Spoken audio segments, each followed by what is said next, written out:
জীবনে চলার পথে মা বাবার পরেই আমাদের জীবনের সবথেকে বেশি অবদান রেখে থাকেন যিনি, তিনি হলেন একজন শিক্ষক বা শিক্ষিকা, যিনি আমাদের সঠিক পথ নির্দেশ করে একজন আদর্শ মানুষ হয়ে উঠতে সাহায্য করে। আজ শিক্ষক দিবসের এই শুভ লগ্নে আমার সমস্ত শিক্ষক শিক্ষিকাদের প্রতি আমার অন্তরের অন্তঃস্থল থেকে শ্রদ্ধা জ্ঞাপন করে আমার আজকের নিবেদন কবিতা মানুষ করুন স্যার, কলমে দীপক চন্দ্র দাস।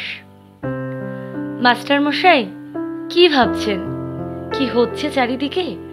কি দেখছেন, কি শুনছেন খবরের কাগজে, টিভিতে, সোশ্যাল মিডিয়ায়?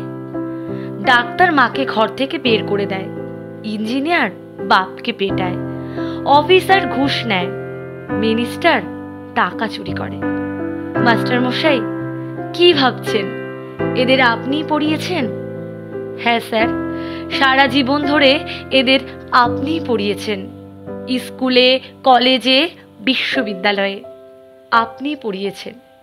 সব ভুল সিলেবাস, এবার সিলেবাসটা বদলাতে বলুন স্যার। সব সিলেবাসে এবার মনুষ্যত্ব যোগ করতে বলুন।